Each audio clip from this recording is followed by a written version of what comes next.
नमस्कार दोस्तों, 14 अगस्त 2025 को चाइना ने एक ऐसा कदम उठाया है जो पूरे हिंद महासागर की तस्वीर को बदल सकता है।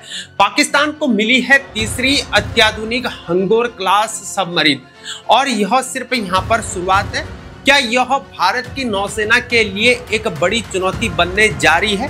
आइए जानते हैं इस खबर की पूरी अंदरूनी कहानी क्या है। दोस्तों, एक बेहद ही इंपॉर्टेंट घटना घटी हुई है। चाइना ने पाकिस्तान को अपनी तीसरी हंगोर क्लास पनडुब्बी सौंप दी है। यह वही पनडुब्बी है जिसका नाम PNS/M मांगरो रखा गया है। यह ऐतिहासिक समारोह चाइना के वुहान शहर में Wuchang shipbuilding industry group company के सुआंगलियू बेस पर हुआ। समारोह में पाकिस्तान के वाइस एडमिरल अब्दुल समेत सहित दोनों देशों के उच्च अधिकारी यहां पर मौजूद थे। अब बात कर लेते हैं इनकी आखिर विशेषताएं क्या है इस पनडुब्बी की। जैसे कि इसकी लंबाई 76 मीटर एक फुटबॉल फील्ड से बड़ी है। वह चौड़ाई इसकी 8.4 मीटर और वजन इसका 2800 टन हाथियों के एक बड़े झुंड के बराबर है। साथ ही इसकी जो विशेष तकनीक है उसकी बात करते हैं। एयर इंडिपेंडेंट परफ्यूजन AIP, मतलब यह बिना हवा के भी पानी के अंदर महीनों तक यह छुपा रह सकता है। दोस्तों, यह कोई यहाँ पर नॉर्मल पनडुब्बी यहाँ पर नहीं है। इसमें है टॉर्पिडो।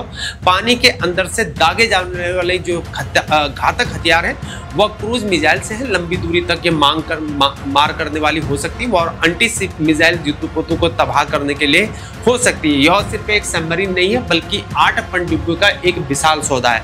इसकी कुल कीमत यहाँ पर $5 अरब मापी गई है। यह चाइना का अब तक का सबसे बड़ा यहाँ पर रक्षा निर्यात का सौदा है। जहाँ 4 सबमरीन से चाइना में बन रही है, वह 4 पनडुब्बियां पाकिस्तान के कराची के शिपयार्ड में यह बनने जा रही है और यह transformer of technology TOT program का एक हिस्सा बताया जा रहा है। दोस्तों, यह केवल पनडुब्बियों का मामला नहीं है। देखिए चाइना यहाँ पर क्या कर रहा है, मैं आपको बताता हूँ, ध्यान से इसे सुनिए। जहां ग्वादर पोर्ट बलूचिस्तान में चाइना का रणनीतिक बंदरगाह, वह 81% रक्षा उपकरण, पाकिस्तान के कुल रक्षा आयात का 81% चाइना से ही आता है और VT-4 टैंक और J-10C फाइटर जेट्स भी दिए गए हैं। साथ ही पाकिस्तान की पहली जासूसी पोत रिजवान भी चाइना से मिली हुई है। आखिर यह पनडुब्बी भारत के लिए क्यों चिंता की बात है? जहां स्टील्थ तकनीक ऐसे यह है कि यह रडार से बचकर चल सकती है, वह महीनों तक पानी में छुपी रह सकती है और यह भारतीय नौसेना के जहाजों के लिए खतरा हो सकती है। भारतीय नौसेना की आवाजाही को रोकने की क्षमता ये रखता है। चाइना का यह कदम जो है स्ट्रिंग ऑफ पल्स की रणनीति का एक पार्ट है। भारत को घेरने की ये चीनी योजना है। पाकिस्तानी वाइस एडमिरल अब्दुल समद के अकॉर्डिंग यह पनडुब्बी क्षेत्रीय शक्ति संतुलन और समुद्री स्थिरता को बनाए रखने में महत्वपूर्ण भूमिका निभाई, ऐसा पाकिस्तान का कहना है।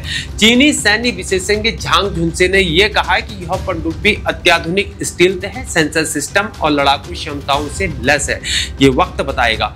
Stockholm International Peace Research Institute के अकॉर्डिंग पाकिस्तान के 81% जो मिलिट्री हार्डवेयर है वो चाइना से ही आते हैं। वह यह दुनिया के सबसे बड़े हथियार निर्यात सौदों में से एक माना गया है। आखिर अब आगे क्या होगा? अगर आप मुझसे पूछोगे तो मैं कभी भी यहाँ पर दुश्मन को कमजोर नहीं समझता हूँ। इसलिए मुझे लगता है कि यहाँ पर बची 5 पनडुब्बियां भी जल्द ही यहाँ पर तैयार होगी। वह पाकिस्तान की नौसेना की शक्ति में भारी वृद्धि होगी और हिंद महासागर में नई शक्ति की संरचना होगी। साथ ही भारत को अपनी नौसैनिक रणनीति में बदलाव की जरूरत पड़ सकती है। मेरे दोस्तों, यह घटना यहाँ पर साफ दिखाती है कि हिंद महासागर में एक नया खेल शुरू हो चुका है। चाइना और पाकिस्तान का यह गठजोड़ भारत के लिए कितना चुनौतीपूर्ण साबित होगा? क्या भारत के पास इस चुनौती का सामना करने की तैयारी है? वो डेफिनेटली है। आप क्या सोचते हैं? कमेंट्स में बताइए। भारत को इस चुनौती का कैसे यहाँ पर जवाब देना चाहिए? और अगर यह वीडियो आपको इंफॉर्मेटिव लगा हो तो लाइक और सब्सक्राइब जरूर करें। बने रहे हमारे साथ। अभी के लिए इतना ही। तब तक के लिए जय हिंद, भारत माता की जय।